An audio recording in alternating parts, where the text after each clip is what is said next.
혹시 지난번까지 하신 내용에 대해서 어느 정도 이해가 되셨나요?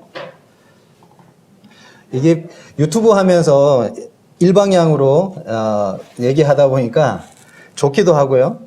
반응을 모르니까 그냥 일방적으로 쭉 설명을 해가지 않습니까? 그게 좋을 수도 있고 또 교감이 안 되다 보니까 어떻게 성도님들이 이해하고 계시는지 이제 그런 것들이 파악이 안 돼 가지고요. 조금 어려운 부분도 좀 있는 것 같습니다. 사실 이제 이 계시록 내용은 어렵다면 어렵고 또 우리가 쉽다면 쉬울 수 있는데 지금 다루는 내용들은 계시록을 이해하기 위한 여러 가지 배경적인 걸 지금 배우고 있는 중입니다.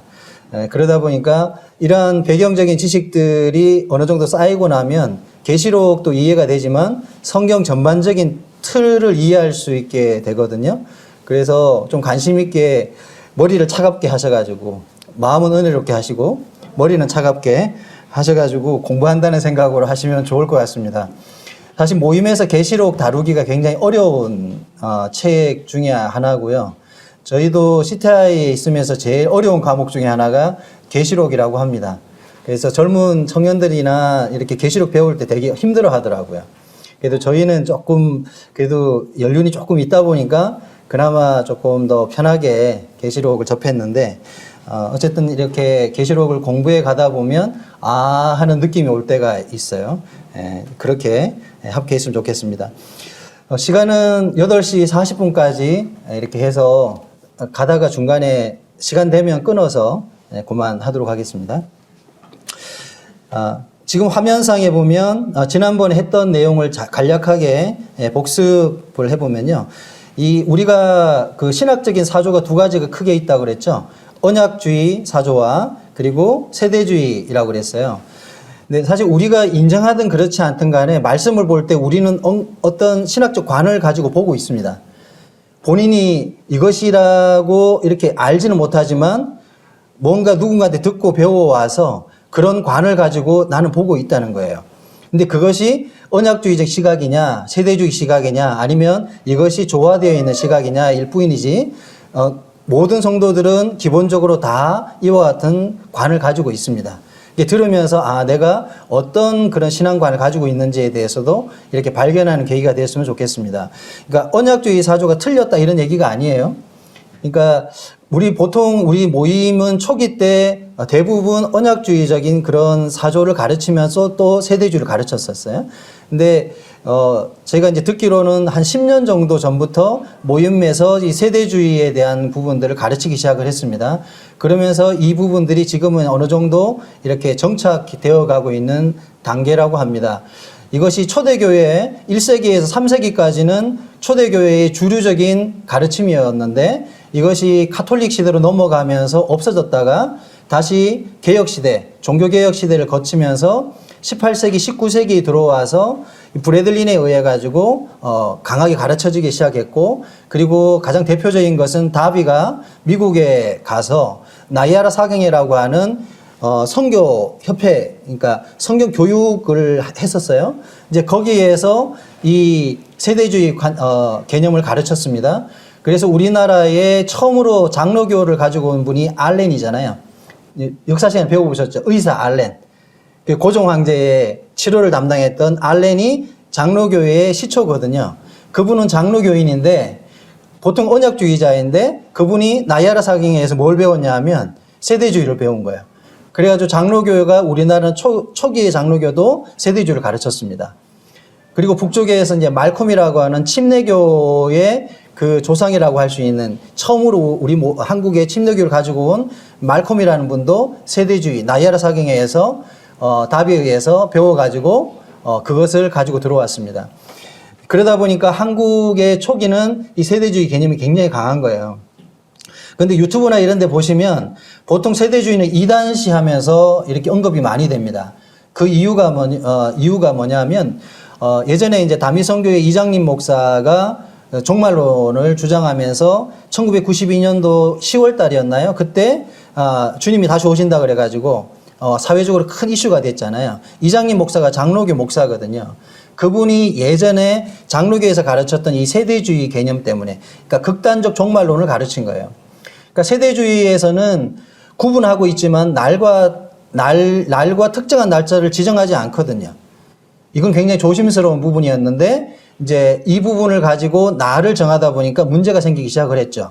실상 우리 모임에서도 일본 형제님들이 70년대 그 당시에 들어오셔가지고 이 종말론을 가르쳤다 합니다. 그러면서 그때 당시에 날짜를 정해가지고 90년대 뭐 언제는 주님 오신다 이래가지고 그런 일이 있었다고 이제 전해 들었어요. 근데 안 오셨잖아요. 그러니까 이런 부분들은 우리가 조심해야 되는 부분입니다. 왜냐하면 주님이 직접 말씀하시기를 날과 그 때에 대해서는 아버지만 아시는 것이지 우리는 알지 못하는 것이다. 다만 이와 같은 일들이 있으면 내가 다시 올 줄 알아라. 이렇게 말씀하셨으니까 우리가 말씀대로만 받아들이면 됩니다. 자, 이 언약주의와 세대주의의 가장 큰 차이점이라고 하면 말씀드린 것처럼 언약주의는 인본주의적 관점입니다. 다시 말해서 구속사가 핵심이 되는 거예요. 그러니까 우리 인간의 구원, 하나님이 우리를 구원하셨다. 죄 가운데 우리를 구속하셨다는 것이 주된 관점입니다. 이해되시죠? 그래서 언약신학.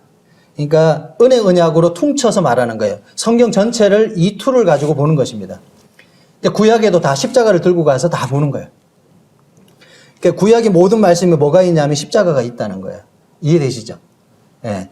그리고 세대주의라는 것은 믿음으로 구원받는 것은 동일한데 각 세대마다 믿음의 내용이 달랐다라는 겁니다.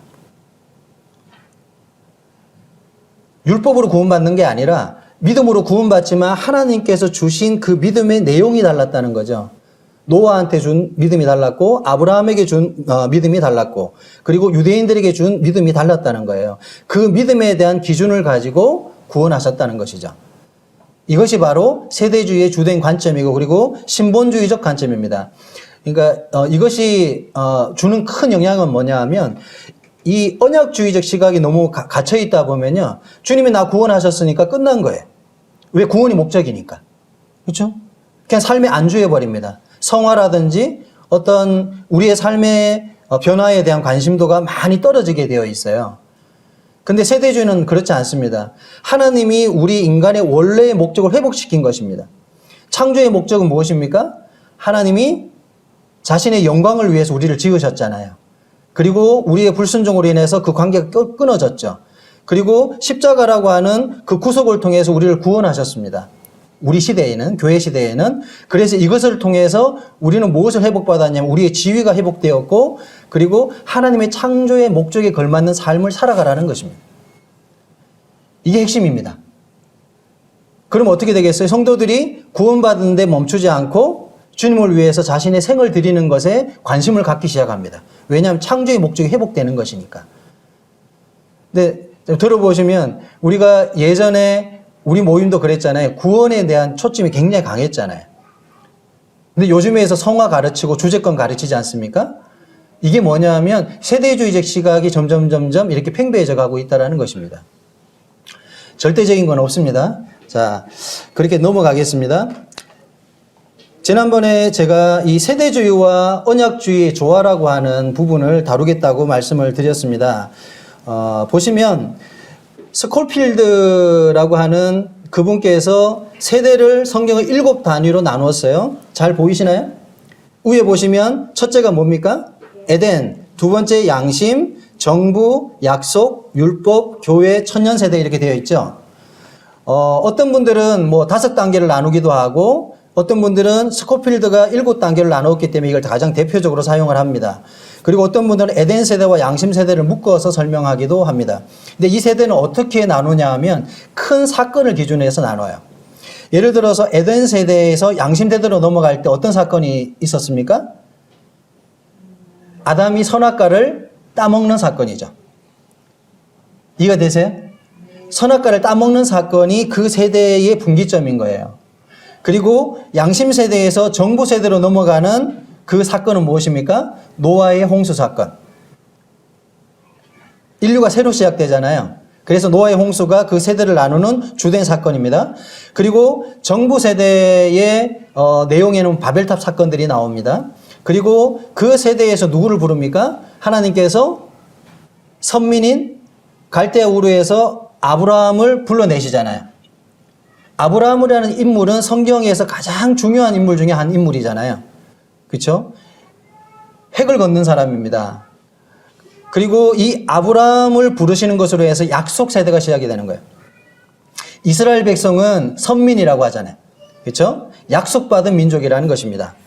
그리고 그 다음에 등장하는 것이 모세가 등장합니다. 이스라엘 백성들이 어디로 끌려가게 되죠? 400년 동안 애굽에 갔다가 다시 회복하잖아요. 1446년도에 돌아옵니다.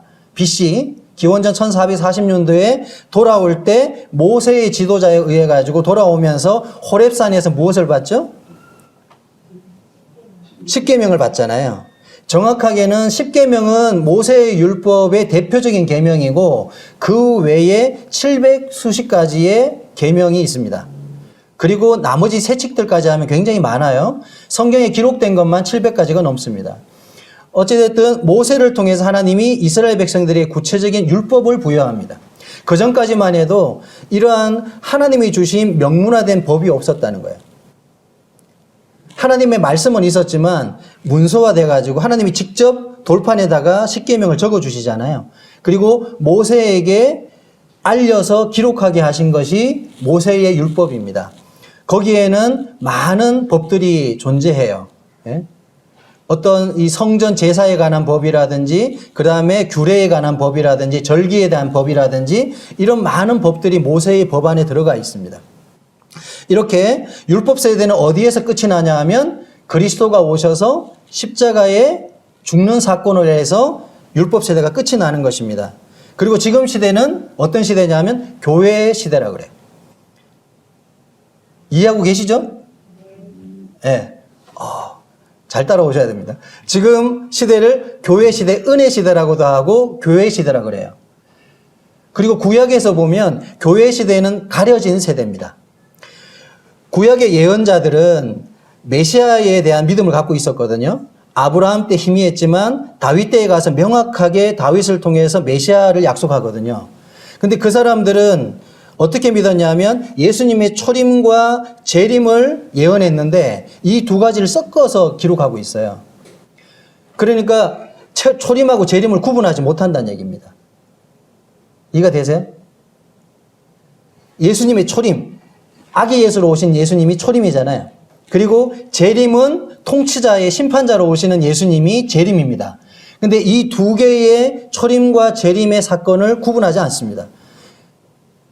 그 사이에 뭐가 끼어있냐 하면 바로 교회가 끼어있는 거예요. 그래서 에베소서나 이런 말씀 읽어보면 비밀된 경륜, 이 교회는 감추었던 것인데 이런 말씀들이 나오지 않습니까?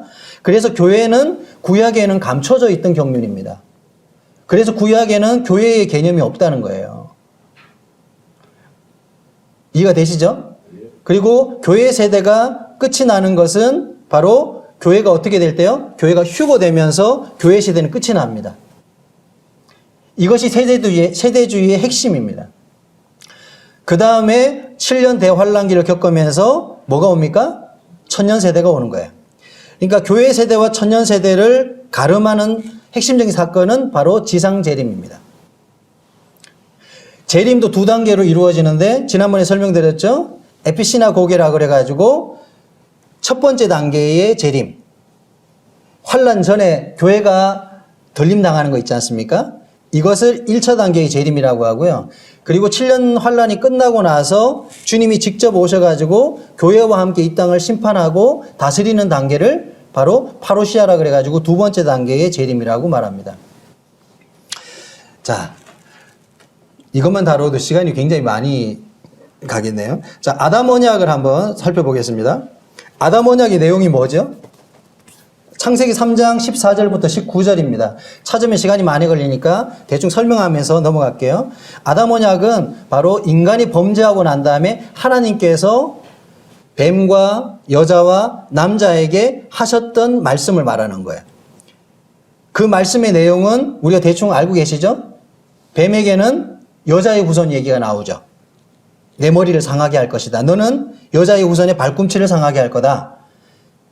그렇죠? 여기에서도 우리가 어떤 그 메시아에 관한 부분을 희미하게나마 약속을 볼 수 있습니다. 그리고 땅은 저주를 받을 것이다. 이게 아담에게 했던 핵심적인 내용이고 여자에게는 뭘 말씀하셨죠? 해산의 고통을 허락하셨죠. 이것이 바로 아담 언약인데 이 언약은 어디까지 미치냐 하면 화살표를 한번 보십시오. 교회 세대가 끝이 나는 재림 세대까지 언약이 미친다는 뜻입니다. 이 언약의 내용이 이해가 되시죠? 그렇게 이해하시면 돼요. 그 다음에 노아 언약이라고 하는 것은 노아 언약을 나중에 창세기 8장 20절부터 9장 17절까지 있는데 이건 나중에 한번 찾아보십시오. 굉장히 흥미로운 내용을 발견할 수 있습니다. 노아의 홍수가 끝나고 난 다음에 노아가 정결한 짐승으로 하나님 앞에 제사를 드리게 돼요. 그러니까 하나님께서 거기에 대해서 흠양하시고 말씀을 하시거든요. 우리가 이제 뒤에 가면 이제 무지개 이런 얘기 아시죠? 노아의 언약의 대상이 누구냐 하면 노아와 노아의 후손들과 모든 생물이라고 기록하고 있습니다. 이런 것도 우리가 성경을 볼 때 구체적으로 봐야 되는 거예요. 하나님께서 심판하지 않겠다. 내가 다시는 물로 심판하지 않겠다고 할 때 그 대상을 세 개로 구분하고 있다는 거예요. 첫째는 노아, 현 시대의 노아 가족과 그리고 노아의 후손들. 다시 말해서 지금 우리 인류를 말하겠죠. 그 다음에 또 누구를 말하냐 하면 모든 생물들에게까지 약속했습니다. 이해가 되시죠? 그러니까 노아의 언약은 인간뿐 아니라 피조 세계의 모든 것들을 다 포함하고 있는 거예요. 그 언약은 바로 똑같이 지상 재림 때까지 영향을 미칩니다. 그런데 이거는 분별이기 때문에 이것을 백보자 심판 끝에까지 보는 견해들도 있다라는 뜻입니다. 그리고 아브라함 언약은 무엇입니까? 그게 아브라함을 복의 근원으로 삼겠다. 너를 통해서 모든 이들이 복을 받게 하겠다라는 것이 아브라함 언약의 핵심적인 내용입니다. 그리고 아브라함을 믿음의 조상으로 세우셨죠. 그렇죠? 우리가 로마서나 갈라디아서를 읽어보게 되면 아브라함의 믿음에 대해서 다루고 있습니다. 우리가 어떻게 아브라함의 후손이 됩니까? 그것은 아브라함이 믿음으로 의롭다함을 받은 것처럼 우리도 동일하게 믿음으로 말미암아 하나님 앞에 의롭다함을 잊는다는 것이 로마서의 내용과 갈라디아서의 핵심적인 내용입니다. 아브라함의 언약은 어디까지 미치냐 합니까? 백보자 심판, 인류의 최끝까지 천년왕국이 끝나는 시점까지 아브라함 언약이 영향을 미치는 것입니다. 그리고 모세의 언약은 건너뛰고요. 다윗의 언약이 나오는데 다윗의 언약은 사무엘 하 7장 8절에서 19절까지에 나옵니다. 여기에 구체적으로 메시아에 대한 약속이 나옵니다. 내 왕국을 영원히 견고하게 할 것이며 그리고 내 씨를 통해서 하나님께서 이 왕국을 다스리는 한 사람을 보내겠다. 구체적으로 메시아에 대한 예언을 다윗 언약에서 약속하고 있습니다. 그리고 이스라엘 백성들은 바로 이 메시아를 기다리고 있는 것입니다. 근데 예수님이 실제로 오셨는데 어떻게 했어요? 이스라엘 백성들이 죽여버렸잖아요. 십자가에 매달아 죽였습니다. 왜 죽였을까요? 그들이 생각하는 것은 천년왕국 시대의 완벽한 통치자의 왕을 기다렸던 거예요. 근데 말구유에 나가지고 초라한 모습으로 오니까 그들이 기대했던 다윗의 언약에 들어가 있던 그 모습이 아니었던 거죠. 그래서 예수님은 메시아가 아니다라고 생각한 겁니다. 근데 다른 말씀들에 보시게 되면 예수님의 여러 가지 측면이 있어요. 오시는 초림에 대한 예언과 재림에 대한 이 부분을 구분하지 못한다 그랬잖아요. 이스라엘 백성들은. 나중에 천년왕국 시대가 되면, 7년 환란기가 되면 이스라엘 백성들이 그때 민족적으로 깨닫게 됩니다. 자신들이 못 박아 죽인 예수님이 실제로 자신들이 기다리던 메시아였다는 것을 확실하게 알게 된다는 것입니다. 자, 이렇게 해서 다윗 언약까지 다루고 있고요. 그 다음에 예레미야에 나오는 새 언약이 있어요. 이 새 언약은 누구를 대상으로 하고 있냐면 구체적으로는 이스라엘을 대상으로 합니다. 말씀을 읽어보시게 되면 이스라엘 집과 유다 집에게 하는 말씀이다 이렇게 기록하고 있어요. 근데 우리가 보통 이제 포도주를 얘기할 때 언약의 잔이다 이렇게 얘기하잖아요. 그리고 자칫 잘못하게 되면 이것을 우리가 새 언약에 이렇게 표현을 하는데 구체적으로는 유대인들을 대상하고 있습니다. 이 언약은 언제 성취가 되느냐 하면 바로 천년왕국 시대 때 하나님이 다스리는 유대의 그 예루살렘을 중심으로 해서 만들게 되는 그 왕국에 대한 예언입니다. 이해가 되시죠? 이걸 구분해서 보시게 되면 나중에 성경 읽을 때 굉장히 도움이 많이 됩니다. 누구를 대상화해서 이걸 기록하고 있는지 보면서 성경을 보는 것이 유익하다는 것을 말씀드리는 겁니다. 이 한 표 안에서 뭘 볼 수 있습니까? 성경의 전체적인 하나의 골격을 볼 수 있는 겁니다. 이해가 되시죠? 그러니까 이런 거를 머리에 두고 성경을 읽어 가시다 보면 성경이 훨씬 더 잘 이해가 됩니다. 이런 툴이 없이 보다 보면은 막 헷갈려요. 근데 이런 툴들이 여러 개가 있는데 이런 것을 가지고 성경을 보시는 것이 유익하다라는 걸 말씀을 드리겠습니다. 그 다음에 좀 더 다시 이렇게 설명을 하는 내용인데요. 여기에서는 뭘 보시냐 하면 우리가 지금 어디에 있습니까? 현 시점. 사람 하나 보이시죠? 사람 보이십니까? 네, 요게 우리가 서 있는 위치라는 뜻입니다. 이 전체는 인류 역사를 가르치는 거고요. 그리고 현 시점은 우리가 서 있는 위치, 은혜 시대 끝에 와 있다라는 겁니다. 그죠? 바로 앞에 뭐가 있냐면 대환란이 있는데 그 직전에 우리가 와 있다. 이것이 인류 역사에서 우리가 점하고 있는 위치라고 하는 것을 설명하고 있는 것입니다. 그리고 교회 시대는 언제 시작이 됩니까? 십자가 위에 보시면 뭐가 있죠? 성령이 있죠. 오순절 날부터 교회 시대로 봅니다. 오순절은 바로 언제입니까? 우리가 6월절, 무교절 이렇게 하면서 다음에 초실절이 나오고 뭐가 나옵니까? 오순절이 나옵니다. 이해되시죠? 네. 그래서 무교절을 기준으로 해서 50일을 계산하는 거예요. 그러니까 7 안식일을 계산하는데 그 다음 날을 50일 계산해서 오순절이라고 합니다. 정확하게 예수님께서 무교절 다음에 오순절 날 뭘 하셨습니까? 공중으로 올라가셨어요. 부활은 언제 하셨죠? 죽은 지 사흘 만에 주님 부활하셨잖아요. 그리고 며칠 동안 이 땅에 같이 계셨습니까? 네, 그렇죠. 40일 같이 있었습니다. 그리고 10일이라는 공백기가 있는 동안 너희가 모여서 기도하라 그랬잖아요. 그러고 나서 예수님이 올라가시고 난 이후에 바로 오순절날 성령님이 강림하셨습니다. 제가 앞에 말을 잘못했죠? 오순절날 무엇이 왔다고요? 성령님이 임하신 겁니다. 이해가 되시죠? 이 날짜가 정확하게 맞아떨어져 가고 있다는 것입니다.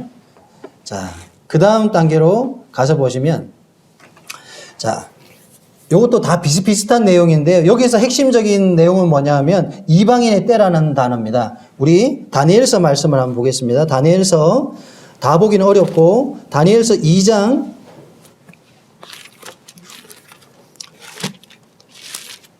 구약에서 많은 예언서가 있는데 그 예언서 중에서 역사에 대해서 구체적으로 설명하는 예언서가 바로 다니엘서입니다.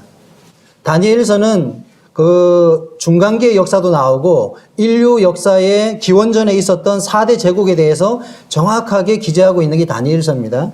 그래서 다니엘서 2장 제가 못 찾고 있네. 찾으셨나요? 자, 2장 45절 말씀을 보겠습니다. 2장 45절. 그거 보기 전에 앞에 제가 31절부터 몇 절 읽어보겠습니다. 31절. 이 배경 내용은, 대충 설명드리면, 느부갓네살 왕이 꿈을 꾸잖아요. 한 신상에 대한 꿈을 꾸었는데, 아무도 그것을 해석하는 이가 없었습니다. 그래서 다니엘이 하나님께 은혜를 입어서 꿈을 해몽하게 되죠. 그 해몽에 대한 내용을 설명하는 것입니다. 자, 31절에 보시면, 왕이여, 왕이 한 큰 신상을 보셨나이다. 그 신상이 왕의 앞에 섰는데 크고 광채가 매우 찬란하여 그 모양이 심히 두려우니 그 우상의 머리는 순금이요 가슴과 두 팔은 은이요 배와 넓적다리는 노시요 종아리는 쇠요 그 발과 얼마는 쇠요 얼마는 진흙이었나이다. 이렇게 기록이 되어 있습니다. 한 신상에 대한 꿈을 꾸었습니다. 그 내용은 머리는 무엇입니까? 머리는 순금이고 그리고 가슴으로부터 어깨까지 두 팔은 은이고 그리고 배에서 넓적다리까지는 노시고 그리고 다리 그 발의 얼마는 쇠고 얼마는 진흙이었다. 이것을 뒤에서 해석해주고 있습니다. 이것이 무엇인지 다니엘이 느부갓네살 왕한테 설명해 줍니다. 머리는 바로 당신을 말합니다.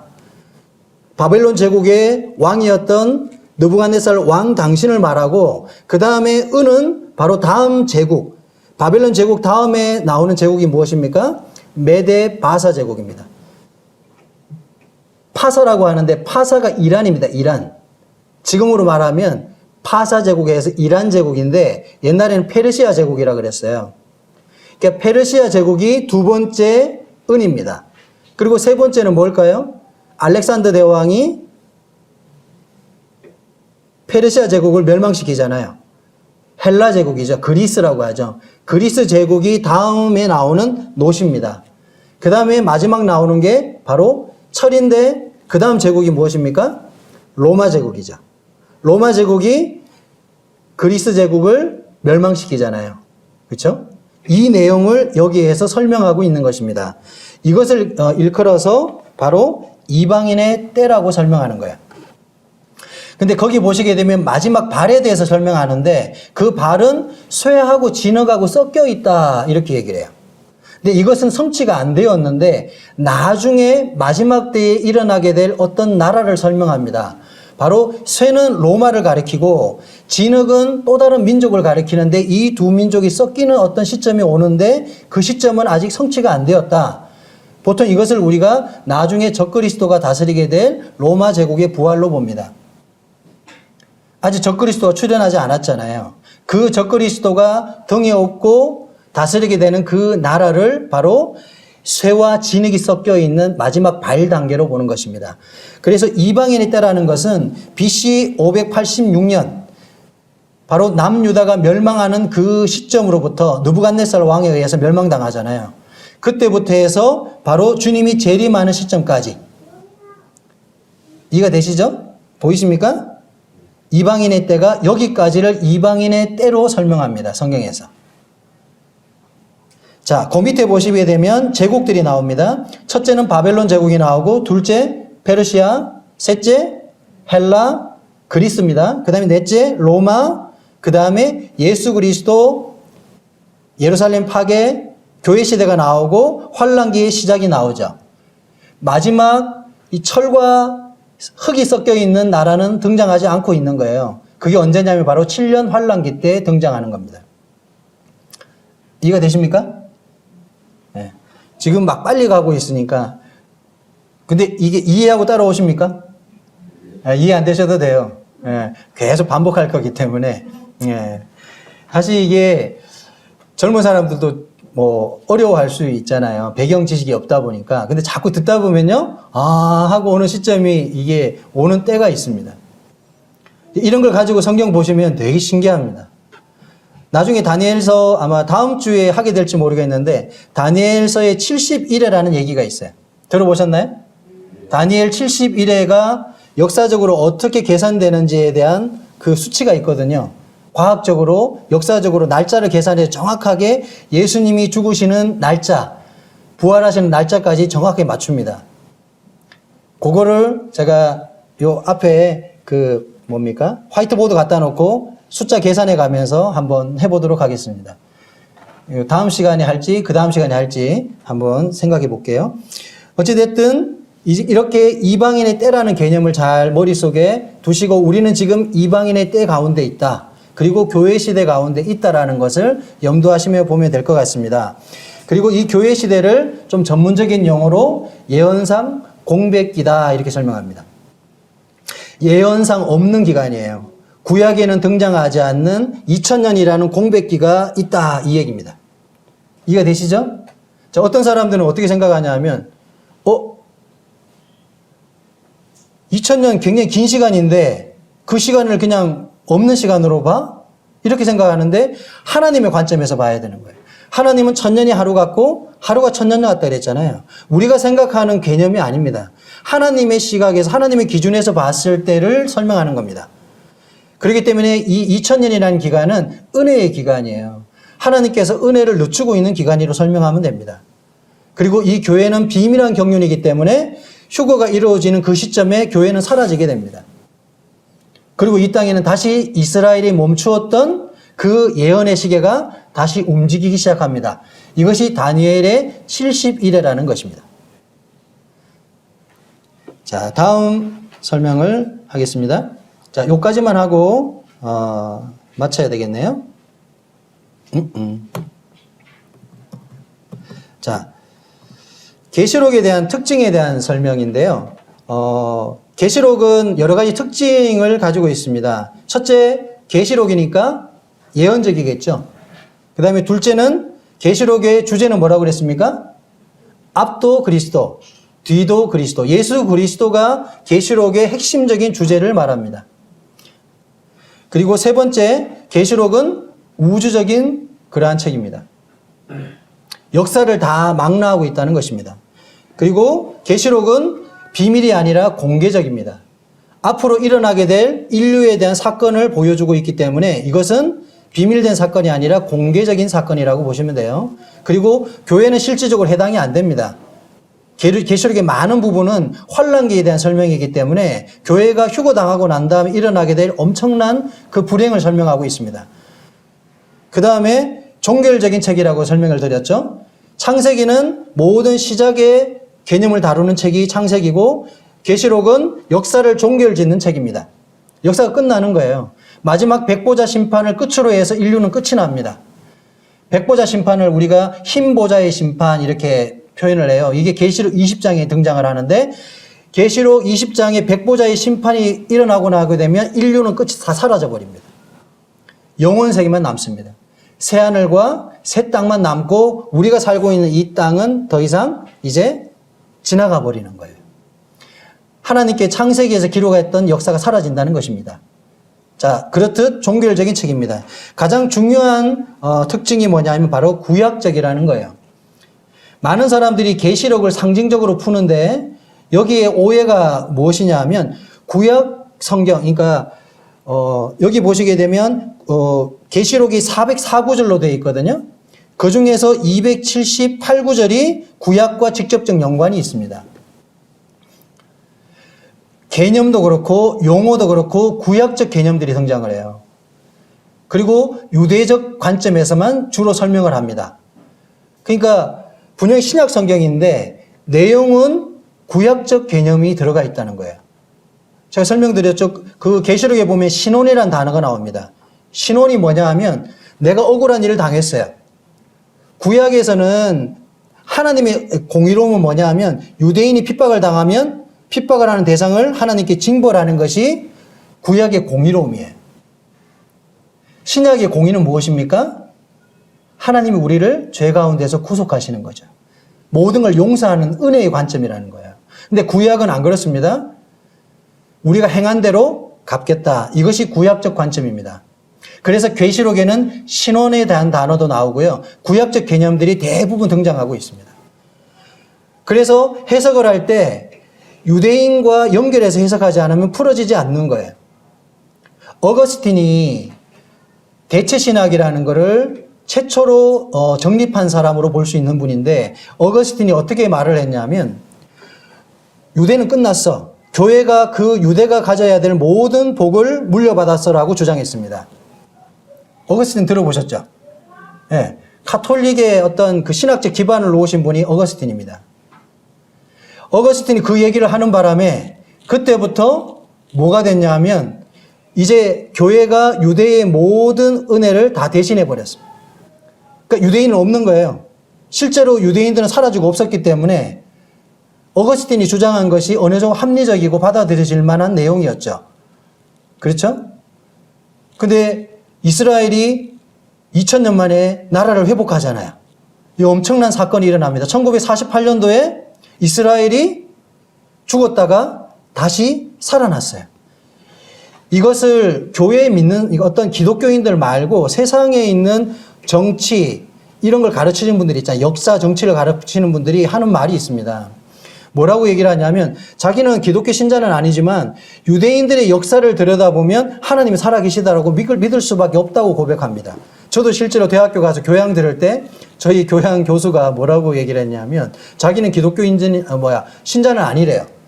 근데 역사 공부하다 보면 유대인들이 나라를 회복하는 걸 보면서 너무 놀랐다는 거죠. 하나님이 살아계시지 않다면 이건 이루어질 수 없는 기적이라는 거예요. 세계 역사 가운데서 2000년 동안 나라를 잃었다가 다시 그 나라를 회복하는, 똑같은 땅에서 그대로 나라를 회복하는 역사가 있었냐 이거예요. 어떤 제국도 어떤 나라도 없었습니다. 유일하게 이스라엘만이 일어난 사건이에요. 그리고 그 유대인은 지금도 세계 역사 그리고 모든 인류에 영향을 미치는 가장 핵심적인 민족입니다. 세계 경제를 좌지우지하고요. 세계 정치를 좌지우지합니다. 우리가 뉴스 보면은 많이 나오잖아요. 그래서 이스라엘은 세계 역사에 사라진 게 아니었다라는 것입니다. 언약주의자들은 유대인이 아직도 실제로 나라를 회복했다고 믿지 않습니다. 이상하죠? 1948년들이 엄연하게 합법적으로 다 독립해가지고 지금 세계에 모든 영향을 끼치고 있는 그 이스라엘을 부정한단 말이에요. 저것은 그냥 가짜라는 거예요. 불법적으로 됐다 이렇게 설명합니다. 설명할 방법이 없으니까. 자, 이스라엘이 나라를 회복했다는 것만큼 명확한 증거는 없습니다. 자, 이렇듯 계시록의 특징은 구약적이라는 것입니다. 그래서 우리가 구약적 관점을 볼 필요성이 있다는 것을 지금 말씀드리고자 하는 것입니다. 자, 오늘 교재는 여기에서 마치도록 하겠습니다. 감사합니다.